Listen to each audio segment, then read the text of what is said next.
leeyahay waxay aad ugu badatay dumarka qaybihiisa kala duwan haddii ahaan lahaayeen gabdhaha yaryarka hooyooyinka iyo kuwa dhalmo gooyay dhammaantood waxaa lagu arkay sanad walba in dhimashada kansarka ay aad iyo aad u sii badanayso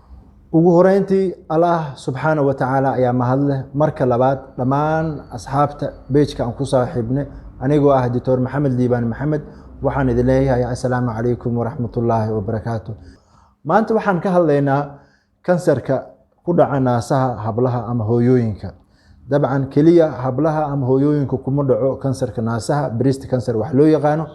uu wada saameeyaa labada qaybood ragga iyo dumarka balse wuxuu aad iyo aad ugu badan yahay haweenka ama hooyooyinka waxaa lagu arkay sanadihii dambe inuu aad iyo aad u sii saameynayay dhimasho badan lagu arkay in loo dhimanayo kansarka waxyeeladiisa haddii ahaan lahaayeen gabdhaha yaryarka hooyooyinka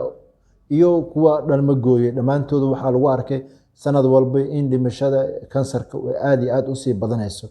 kansarka naasaha ku dhaco waayahan dambe waxaa lagu arkay inuu ku soo bato wadamada developing countries gaar ahaan wadamada Afrika oo anaga ka mid nahay Soomaaliya hay'adda caafimaadka adduunka WHO warbixino badan ay ka diyaarisay sanad walba kansariska ugu badan geeyiga Soomaaliya waxaa lagu arkay kansariska naasaha ku dhaco ee haweenka inuu noqday kansarka ugu tirada badan ee haweenka sanad walba u dhintaan qiyaas ahaan waxaa la record gareeyay in 4,000 oo hablood in ka badan inay u dhinteen waxyeelo ka soo gaartay xagga kansarka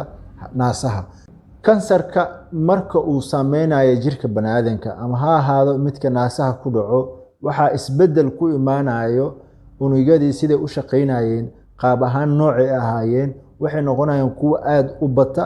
kuwa shaqadooda saaid noqda kuwa dabcan saameeya ama meelo kale u sii gudba qaasatan marka aan naasaha ka hadlayno naasaha waxay leeyihiin oo ducts loo yaqaan unugyo badan oo loo yaqaan ayaga lobules lymph nodes dhammaan kuwaas oo dhan ayaa waxay noqonayaan kuwa shaqadooda isbedesho kuwa cells-ka ay ka koobnaayeen aad u sii balaarta shaqado badan ay qabanayeen inay aysan ahayn shaqadii caadiga ahayd oo breast-ga markii hore uu qaban jiray waxyaabo badan ayaa jiro oo saameyn ku noqon karta in gabadhu ama hooyadu ay u nugushahay inuu ku dhaco kansarka naasaha waxa ugu horeeyo hadii hooyadu ay dhalmo gooyso oo dabcan hormoneskeeda ama dheecaamadeeda ay aad isku bedelaan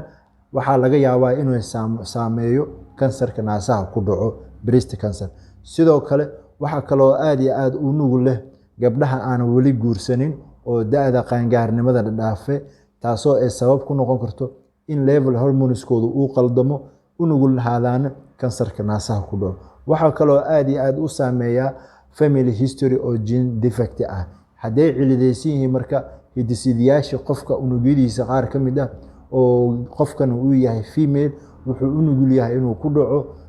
breast cancer sidoo kale waxa aad iyo aad u saameeya gabdhaha aad u cayili loo yaqaan obesity hadii jeer waxa lagu arkaa inay u nugul lahaadaan inuu ku dhaco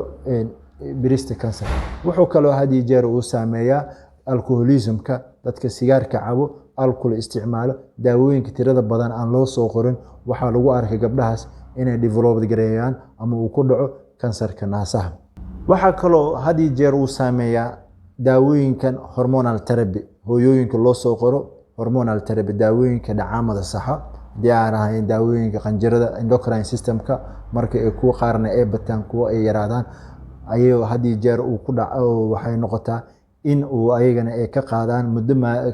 daawooyinkaas marka la isticmaalo inay risk factors u yihiin inuu ku dhici karo breast cancer maadaama breast cancer-ka ama kansarka naasaha uu waayahan dambe uu aad u soo badanayay waxyeeladiisana ay aad ugu badan tahay haweenka qaybahooda kala duwan waxa hadii jeer fiican in mar hore dabcan qofku inuu ku ogaado cilmi ahaan iyo wacyigelin ahaan waxyeelada iyo khataraha uu leeyahay anigoo ah Dr. Maxamed Liibaan Maxamed waxaan isku dayaa insha Allah inaan ka sameeyo wacyigelin balaaran breast cancer